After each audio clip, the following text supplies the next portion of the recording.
হরে কৃষ্ণ, রাধা সখী রান্নাঘরে আপনাদের সবাইকে স্বাগতম। তো আজকে আমরা ভগবানের জন্য তৈরি করছি কাশ্মীরি লতি পাতুরি। তো এটি খুব সুস্বাদু একটি আইটেম।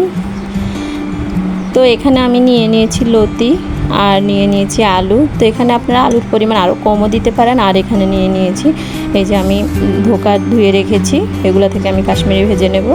আর নিয়েছি পরিমাণ মতো কাঁচামরিচ। তো এটি এত সুস্বাদু একটি আইটেম, মানে কি বলবো।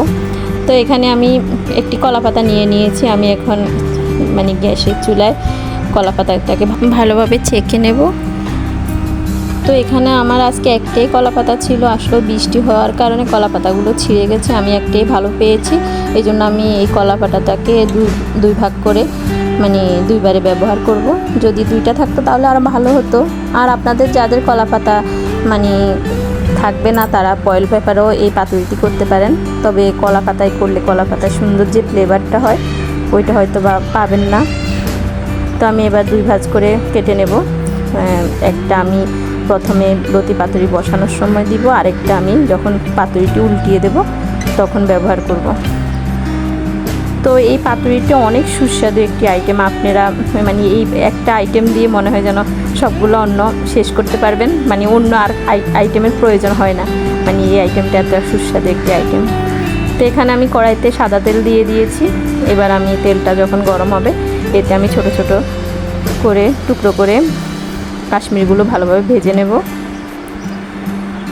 তো এখানে আমি মিডিয়াম আঁচে কাশ্মীরিগুলো ভাজবো, আর অবশ্যই ব্রাউন কালার করে কাশ্মীরিগুলো ভাজবো। আর কাশ্মীরিগুলো ভাজলে একটু ফুলে উঠবে। তো বেশি হাইটে এটি ভাজা যাবে না, না হলে কিন্তু পোড়া লেগে যাবে। অল্প মিডিয়াম আঁচে ভাজতে হবে।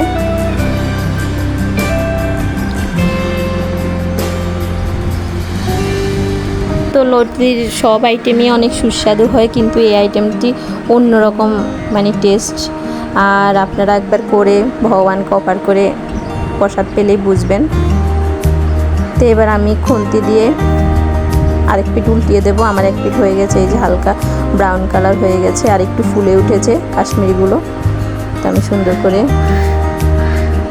উল্টিয়ে দেবো। এবার আমি একটু হালকা আবারও ওই পিঠা একটু ব্রাউন কালার হওয়া পর্যন্ত ভাজবো।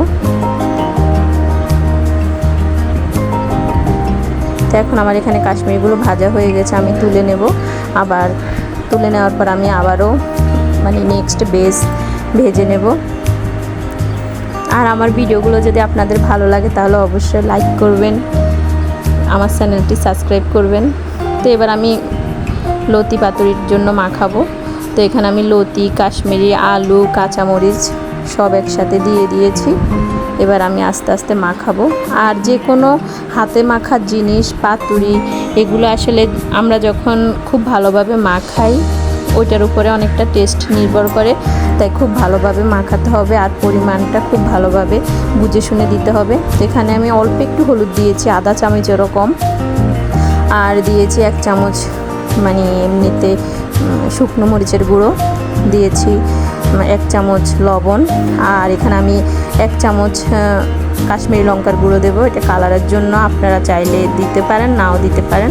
আর আপনারা চাইলে এমনিতে শুকনো মরিচের গুঁড়ো পরিমাণে বেশি দিতে পারেন, সেটা সমস্যা নেই, আপনাদের টেস্ট অনুযায়ী দিবেন। আর এখানে আমি দিয়ে দিয়েছি আধা চামচ হিং। তো এবার আমি এতে পরিমাণ মতো তেল দিয়ে দেব। আর যেহেতু এটা পাতুরি, তেলটা একটু বেশি লাগে, আমি এখানে 2 টেবিল চামচের মতো তেল দিয়েছি। আর এবার খুব ভালোভাবে মাখাবো। আর মাখানোটা খুব সুন্দর করে মাখাতে হবে, যেন সবগুলা মশলা খুব ভালোভাবে মিক্স হয়। তো আমি মাখানো শুরু করেছি, খুব ভালোভাবে সুন্দর করে মাখাবো অনেকক্ষণ, যেন কাশ্মীরি তারপর আলু সব কিছু যেন সুন্দর মতো মাখা হয়, ওইভাবে মাখাবো। তো এবার আমি সামান্য একটু জল দেব,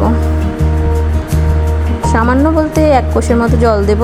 তারপর আমি আবারও মাখাবো, খুব ভালোভাবে মাখাতে হবে। আমি কিন্তু এখানে কোনো ভিডিওটা কাটিনি, পুরো ভিডিওটাই দিয়েছি। খুব ভালোভাবে মাখাতে হবে। আমি চাইছিলাম যেন আপনারা বুঝেন, মাখাটা যেন খুব ভালো হয়, কারণ পাতুরির মূল টেস্টটাই কিন্তু এই মাখানোর মধ্যেই থাকে। তো এখানে আমার মাখানো প্রায় হয়ে গেছে। আমি কাশ্মীরিগুলোকে খুব ভালোভাবে মানে মাখাচ্ছি, যেন কাশ্মীরির ভিতরে ভালোভাবে লবণ, মরিচ, অন্যান্য মশলাগুলো ভালোভাবে ঢুকে। তো এখানে আমার মাখা প্রায় কমপ্লিট হয়ে গেছে। তো এবার আমি পাতুরিটি বসাবো।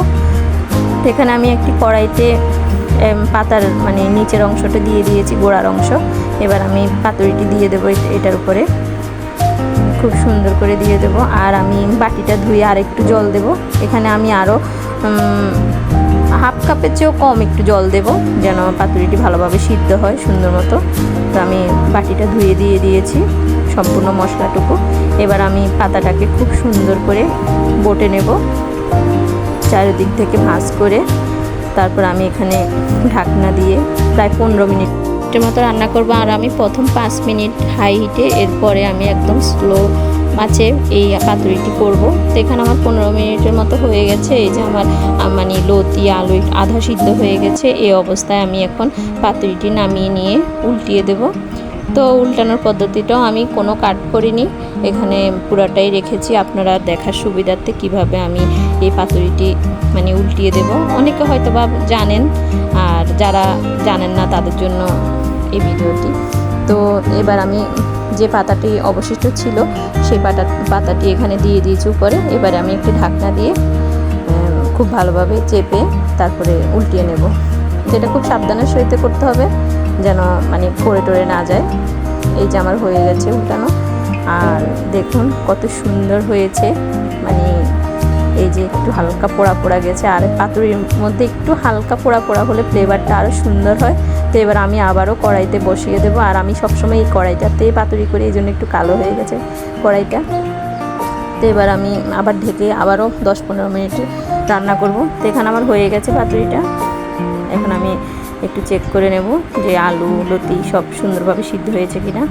এই যে আমার আলুটা একদম সিদ্ধ হয়ে গেছে, লতিটাও একদম সুন্দর করে সিদ্ধ হয়ে গেছে। তো এবার আমি একটু হালকা নেড়ে ছেড়ে দেবো আর নামিয়ে নেব। তো এটা বেশি শুকনোও হবে না, আবার বেশি একদম রসও হবে না, একটু মাখো মাখো হবে। আর অনেক সুন্দর ফ্লেভার বের হয়েছে। তো এখন আমি নামিয়ে নেব আর একটি ছোট বাটিতে মানে ভোগ বেড়ে নেব। তো এবার আমি ভগবানকে অন্যের সহিত এটি অফার করেছি